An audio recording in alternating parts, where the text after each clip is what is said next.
அனைவருக்கும் இனிய வணக்கம். இன்றைய பதிவாக நாம் காண இருக்கும் தலைப்பு, உத்தியோகத்தில் மாற்றம் எனக்கு எப்போது ஏற்படும். என்னிடம் ஜாதகம் பார்க்க வந்த ஒரு ஜாதகர், என்னோட கிளைண்ட் தான். அவர் என்ன கேட்கிறாரு, என்னோட ஜாதகப்படி உத்தியோக மாற்றம் ஏற்படுமா, வேலையில மாற்றம் ஏற்படுமா, மற்றும் அந்த ஜாதகத்தை பத்தின விவரமான விளக்கமான பலன்களோட இன்னைக்கு ஒரு பதிவு போடலாம்னு இருக்கேன். ஸ்கிரீன்ல வர்ற இந்த ஜாதகத்தை பாருங்க. இவர் பிறந்திருக்கிறது 1977 28 டிசம்பர்ல பிறந்திருக்கிறார். அதிகாலை 12:10, அதாவது 27 நைட்டு 28 அதிகாலையில பிறந்திருக்கிறார். புரிஞ்சுக்கிட்டீங்களா? 12:10க்கு பிறந்திருக்கிறார். இவர் பிறந்திருக்கிறது கடகராசி, பூச நட்சத்திரத்துல பிறந்திருக்கிறார்.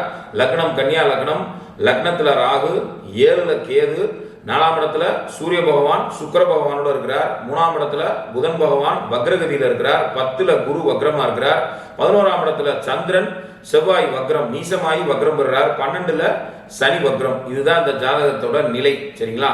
இப்ப இந்த ஜாதகத்துல பாருங்க, பெரும்பாலான கிரகங்கள் வக்ரமா இருக்கும். அப்ப இந்த ஜாதகம் நல்லா இருக்காதுன்னு இல்ல, ரொம்ப சிறப்பா இருக்கிறாரு, நல்லா இருக்கிறாரு, அதுல எந்த பிரச்சனையும் இல்ல. இவர் வேலையில உத்தியோகத்துல மட்டும் மாற்றம் இருக்குமான்னு கேட்கிறாரு. இப்ப வேலையில உத்தியோகத்துல மாற்றம் அப்படிங்கிறது உங்க பிறந்த கால ஜாதகத்துல சனி பகவான் எங்க இருக்கிறாருன்னு முத பார்க்கணும். சரிங்களா? சனி பகவான் எங்க இருக்கிறார், அந்த இடத்துக்கு கோச்சார சனி வரும்போது, இப்ப இந்த ஜாதகத்திலே பாருங்களேன், சனி பகவான் இருக்கிறது சிம்மத்துல இருக்கிறார். அந்த இடத்துக்கு சனி பகவான் வரும்போது, அல்லது அந்த வீட்டுக்கு திரிகோண பாவமான மேஷ வீட்லயோ அல்லது தனுசு வீட்லயோ சனி பகவான் வரும் காலம், ஜாதக தசா புத்திக்கு ஏற்ப வேலை மாற்றம், உத்தியோக மாற்றம், அல்லது இருப்பிட மாற்றம், அல்லது டிரான்ஸ்பர், ஏதாவது ஒரு நல்ல விஷயம் நடக்கும். சரிங்களா? இப்போ ஒரு உதாரணமா ஒருத்தவங்களுக்கு இப்ப சிம்மத்துல சனி இருக்கு, கோச்சாரப்படி சிம்மத்துக்கே சனி வருதுன்னு வச்சுக்கோங்க. இப்ப தசாபுத்தி ரொம்ப மைனஸா இருக்கு, அல்லது 7 சனி ஓடுது, அல்லது தசாபுத்தியும் நெகட்டிவா இருக்கு அப்படின்னா, அவங்க இருப்பிடத்தை மாத்தி விட்டுரும். எப்படி மாத்தும்னா, கடும் பிரச்சனைகளோட மாத்தி விடும். சோ ஜாதக தசாபுத்தியோட வலுவுக்கு ஏற்பதான் இந்த பிறந்த கால சனி மேல கோச்சார சனி வரும்போது பலன் கிடைக்கும். சரிங்களா? எடுத்தே இந்த பிறந்த கால சனி மேல கோச்சார சனி வந்துச்சுன்னா ஆகா போகோன்னு சொல்றதுக்கு இல்ல. பிறந்த கால சனி மேல கோச்சார சனி வர்ற நேரம், அதே நேரத்துல பிறந்த கால சனி மேல கோச்சார சனிக்கு திரிகோணத்துல சனி வர்ற காலம், அதாவது சிம்ம ராசிக்கு 5வது பாவமான மேச ராசியிலேயோ தனுசு ராசியிலேயோ சனி வர்ற காலம் உங்க ஜாதகத்துல யோக தசாபுத்திகள் நடக்கும்போது ரொம்ப சுபமா நல்லபடியா இருக்கும். அதுவே பிரச்சனையா இருக்கும் போது, கடும் பிரச்சனைகளுக்கு மத்தியில நீங்க இருப்பிட மாற்றம், இடமாற்றம் ஏற்பட்டு கடும் பிரச்சனைகளோட நீங்க வேலையை மாத்தணும் அல்லது ஊரை மாத்தணும் அப்படிங்கிற மாதிரியான நிலைகள் அவங்கவுங்க ஜாதக தசாபுத்திக்கு ஏற்ப நடக்கும். சரிங்களா? இப்ப இவரோட ஜாதகத்துல பாருங்க, இவருக்கு சனி பகவான் வக்ரமா இருக்கிறார், 12ஆம் இடத்துல வக்ரமா இருக்கிறார். இப்ப கோச்சார சனி எங்க இருக்கிறாருன்னு பாருங்க, கும்பத்துல இருக்கிறார். சரிங்களா? கும்பத்துல சனி பகவான் இருக்கிறார், நேர்கதியில இருக்கிறார் இப்ப கோச்சாரப்படி. அப்ப அந்த சனி பகவான் ஜாதக சனி பகவான பாப்பாரு. சோ ஜாதக சனி பகவானும் கோச்சார சனி பகவானும் ஒருத்தர் பாத்துக்கிறாங்களா, அது ஒண்ணு. இன்னொன்னு பாத்தீங்கன்னா, வர்ற ஜூனுக்கு மேல, ஜூலை மாசம் சனி பகவான் வக்ரகதி அடைவார். எது? கோச்சார சனி பகவான். இப்ப கும்பராசியில கோச்சாரத்துல சனி பகவான் இருக்கிறார் அட் பிரசன்ட். சரிங்களா? அப்ப வர்ற ஜூலை மாசத்துல அதே சனி பகவான் வக்ரம் பெறுவார். அந்த டயத்துல இவருக்கு வேலையில கண்டிப்பா மாற்றம் வரும். வர்ற ஜூலை, ஆகஸ்ட், செப்டம்பர், அக்டோபர், இந்த 4-5 மாசத்துக்குள்ள கண்டிப்பா இந்த ஜாதகருக்கு வேலை மாற்றம் கட்டாயம் உறுதி செய்யப்படும். இதுல மிக முக்கியமா பிறந்த காலத்துல இருக்க குரு பகவான் பார்க்கிற அந்த கும்ப வீட்டை நல்லா பாருங்க. பிறந்த காலத்துல குரு பகவான் எங்க இருக்கிறாருன்னு பாருங்க, அவருக்கு மிதுன வீட்டுல இருக்கிறார். மிதுன வீட்டுல இருக்கிற அந்த குரு பகவான் கும்ப ராசியை 9ஆம் பார்வையா பார்ப்பாரு. அப்ப அந்த இடத்துலதான் இப்ப சனி பகவான் இருக்கிறார். அப்ப கண்டிப்பா இவருக்கு வேலை மாற்றம் உறுதி செய்யப்படுது. சரிங்களா? இதுல இவருக்கு நடந்துகிட்டு இருக்கிற தசை பாருங்க, லக்னத்துக்கு கேந்திராதிபத்திய தோஷத்தை தரக்கூடிய புதனும் குருவும் பாருங்க வக்ரமா இருக்காங்க. கேந்திராதிபத்திய தோஷத்தை தர்றவங்க புதனும் குருவும் இந்த லக்னத்துக்கு. அடுத்தபடியா பார்த்தா சனி பகவான் 50% நல்ல பலனும் 50% கெடு பலனும் தர்ற மாதிரி 5ஆம் பாவம் மற்றும் 6ஆம் பாவத்துக்கு அதிபதியா வர்றாரு. 6ஆம் பாவாதிபதியா இருந்தாலுமே லக்னாதிபதிக்கு நட்பு நிலை அப்படிங்கிறதுனால பெரிய கெடுபலன் இந்த லக்னத்துக்கு செய்ய மாட்டார்.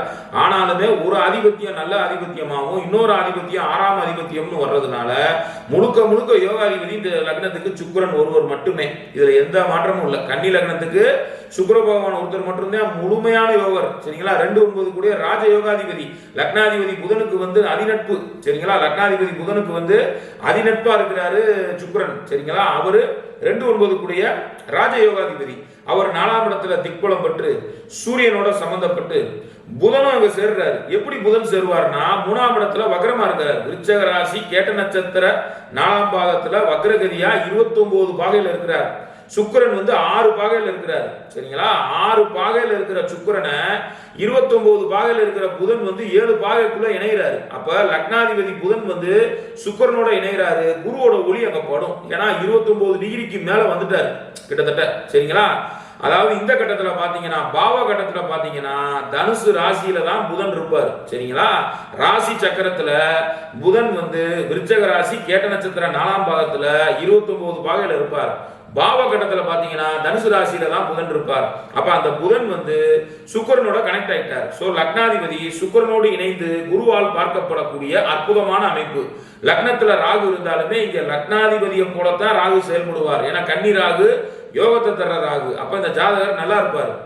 பின் வாழ்க்கை தான் நல்லா இருக்கும் இந்த ஜாதகத்துக்கு. ஒரு 30 வயசு 35 வயசுக்கு மேலதான் ஜாதகர் நல்லா இருப்பார் கண்டிப்பா. சரிங்களா? அந்த ஜாதகரே ஒப்புக்கொண்டார் ராம சார் அப்படின்ட்டாரு. சரிங்களா? ஏன்னா இவர் பிறக்கும் போது பாத்தீங்கன்னா சனி திசையை சந்திச்சிருப்பாரு. சனி திசை 6ஆம் அதிபதியோட திசை 12ல மறைஞ்சு தசை நடத்தி இருப்பாரு. அடுத்து பாத்தீங்கன்னா சனி முடிஞ்ச உடனே புதன் திசை. சரிங்களா? புதன் முடிஞ்சு இப்ப பாத்தீங்கன்னா கேது முடிஞ்சு சுக்கிர திசை. சுக்கிர திசை தான் இந்த ஜாதகத்துக்கு யோக திசையே நல்லா சொன்னா. சரிங்களா? இப்ப சுக்கிர திசையில தான் ஜாதகர் நல்லா இருக்கிறாரு. 2016ல இருந்து சுக்கிர திசை ஆரம்பிக்குது. 2015 டிசம்பர் 21க்கு மேல ஆரம்பிச்ச சுக்கிர திசை 2035 டிசம்பர் வரை இருக்கு. கிட்டத்தட்ட 20 வருஷம் இருக்கு. அதுல ஏறத்தாழ பாத்தீங்கன்னா இப்ப 8 வருஷம் தான் இருக்கு. சுக்கிர திசை ஆரம்பிச்சு 8 வருஷம் தான் இருக்கு. இன்னும் 12 வருஷம் சுக்கிர திசையை ஜாதகர் முடிக்கணும். இதுல இப்ப சுக்கிர திசையில திக்பலம் பெற்ற சுக்கிரன் சூரியனோடு இணைந்து குருவால் பார்க்கப்பட்ட அமைப்புல சிறப்பா இருக்கிறார். ஏன்னா சூரியன் 12 பாகையில இருக்கிறார். சுக்கிரன் 6 பாகையில இருப்பார். 6 பாகையில இருக்கிற சுக்கிரன் வந்து 12 பாகையில இருக்கிற சூரியனோட ரொம்ப நெருங்க போறாரு. அந்த இடத்தை குரு பார்த்து சுபப்படுத்துறாரு. ஏன்னா இங்க அஸ்தங்க தோஷ நிவர்த்தி அடைகிறாரு. புரிஞ்சுக்கிட்டீங்களா? சூரியன் 12 டிகிரியில இருக்கிறார். சுக்கிரன் 6 டிகிரியில இருக்கிறார். சோ 6 டிகிரிக்குள்ள சூரியனை நோக்கி சுக்கிரன் போறாரு. அந்த இடத்தை குரு பார்த்து சுபப்படுத்துறாரு. ஏன்னா குரு வந்து 7 டிகிரியில இருப்பாரு அங்க 10ஆம் இடத்துல வக்ரமாயி மிதுனத்துல. சரிங்களா? அப்ப அவரோட நேரடி பார்வை பாருங்க யார் மேல படுதுன்னு, சுக்கிரன் மேலதான் படுது. அப்ப குரு வீட்டுல திக்பலம் பெற்று குருவால் பார்க்கப்பட்டு சுபத்தன்மையா இருக்கிறாரு சுக்கிரன். சரிங்களா? சூரியனோட இணைஞ்சு அவர் அஸ்தமனம் அடைஞ்சாலும் இழந்த வலுவை அந்த குருவின் பார்வையில திரும்ப பெறாரு. அதே நேரத்துல இங்கிட்டு புதனும் சேருவார் அந்த சுக்கிரனோட. சரிங்களா? புதன் வந்து 29 பாகையில இருக்கிறாருல, அவரும் அந்த சுக்கிரனோட இணைகிறதுனால கண்டிப்பா அந்த சுக்கிர திசை இவருக்கு ராஜயோக பலன்களை தான் கொடுக்கும். அதுல எந்த சந்தேகமும் இல்லை. சரிங்களா? இதுல இப்ப சுக்கிர திசையில இந்த ஜாதகர் வந்து இன்னும் 2 வருஷம் ராகு புத்தியை தான் சந்திக்க போறார். பிறந்த கால ஜாதகத்துல கேது இருக்கிற இடத்துல கோச்சார ராகுவும், பிறந்த கால ஜாதகத்துல ராகு இருக்கிற இடத்துல கோச்சார கேதுவும் உட்கார்ந்து இருக்காங்க. ஏன்னா இப்ப வந்து மீனத்துல ராகுவும் கன்னியில கேதுவும் தான் இப்ப கோச்சாரப்படி இருக்காங்க. இவர் ஜாதகத்துல கேது இருக்கிறது மீனத்துல, ராகு இருக்கிறது கன்னியில. சரிங்களா? அப்படியே ரிவர்ஸ் ஆகிடுச்சு. ராகு போய் கேது மேலையும் கேது போய் ராகு மேலையும் கோச்சாரப்படி உட்கார்ந்து இருக்கிறதுனால கொஞ்சம் பலன்கள்ல வந்து கொஞ்சம் சிரமம் இருக்கு. கடந்த அக்டோபர்ல இருந்து ஒரு 3-4 மாசமா வந்து இவருக்கு பலன்கள்ல வந்து கொஞ்சம் சிரமங்களை கொடுக்குது. நினைச்ச காரியம் நடக்க மாட்டேங்குது. இந்த ஜாதகர் தொலைபேசியில பேசும்போது என்ன சொல்றாரு, எனக்கு வேலையில வந்து ஒரு மாற்றம் இல்லாம இருக்கு, நான் வேலை மாற்றம் எதிர்பார்த்துக்கிட்டே இருக்கேன், ட்ரை பண்ணிக்கிட்டே இருக்கேன், கிடைக்க மாட்டேங்குதுங்கிறார். ஏன் கிடைக்கல? பிறந்த கால ராகு மீது கோச்சார கேது வந்து உட்காரும் போது கண்டிப்பா அந்த வேலையில வந்து அவங்க எதிர்பார்க்கிற நல்ல விஷயம் கிடைக்காது. சரிங்களா? இது வந்து வர்ற குரு பயிற்சிக்கு பிறகு வர்ற மே மாசம் குரு பயிற்சி வருது. ரிஷபராசிக்கு குரு வர்றாரு, ரிஷபமனைக்கு குரு வர்றாரு, சுக்கிரன் வீட்டுக்கு குரு இயற்கை சுபர் போய் உட்கார்றாரு. அப்ப அவர் என்ன பண்ணுவாரு, டைரக்டா லக்னத்தை பார்ப்பாரு. சரிங்களா? கன்னியை பார்ப்பாரு. அப்ப கன்னியில இருக்க ராகுவுக்கு கோச்சார குரு பார்வை கிடைச்சிடும். அப்ப புத்திநாதனை கோச்சார குரு பார்க்கிறது ஒரு சிறப்பு. சரிங்களா? அதே போல 5ஆம் இடத்தை பார்ப்பாரு, லக்னத்தை பார்ப்பாரு, 3ஆம் இடத்தை பார்ப்பாரு. அப்ப இவருக்கு கண்டிப்பா புத்திநாதனை ராகுவை வந்து கோச்சார வியாழன் பார்க்கிறது ஒரு சிறப்பு. அடுத்தபடியா இவர் ஜாதகப்படி வந்து பாருங்க, கோச்சார சனியும் ஜாதக சனியும் ஒருத்தர் பார்த்துக்கிறாங்க. அது ஜூலைல இருந்து பாத்தீங்கன்னா கோச்சார சனி வேற வக்ரம் பெறுது. சோ இவ்வளவு நல்ல விஷயங்கள் நடக்கிறதுனால வர்ற ஜூலை மாசத்துக்கு பிறகு கட்டாயம் அக்டோபர் மாதத்திற்குள் இவருக்கு வேலை மாற்றம் கண்டிப்பாக நடக்கும். இந்த ஜாதகர் சிறப்பா நல்லபடியா யோகமா இருக்காரு. சுக்கிரன் வந்து ரொம்ப சிறப்பா தன்னுடைய திசையை நடத்திக்கிட்டு இருக்கிறாரு கடந்த 8 வருஷமா. இன்னும் 12 வருஷம் வந்து இந்த ஜாதகர் சிறப்பா தான் இருக்கிற போறார். அதுல எந்த ஒரு சந்தேகமும் இல்ல. இந்த ஜாதகத்துல வேலை மாற்றத்தை பத்தி சொல்லியாச்சு, ஜாதகத்தை பத்தி சொல்லியாச்சு. இப்ப அடுத்து வர திசைகளை பார்ப்போம். அடுத்து வர திசை பாத்தீங்கன்னா சூரிய திசை தான். 12ஆம் அதிபதி 4ஆம் இடத்துல சுக்கிரனோட இருக்கிறார், குரு பார்க்கிறாருங்கும் போது வீடு வாசல் சொத்து சுகம் எல்லாமே வந்து இவர் விரயம் பண்ணணும் அப்படிங்கிற மாதிரி இருக்கு. அதாவது விரயம் பண்ணணும்னா ஒரு கடனை உடனே வாங்கி ஒரு வாங்கணுங்கிற மாதிரி தான் இருக்கக்கூடிய, இவர் போய் சொத்து பத்தை விரயம் பண்ண மாட்டாரு.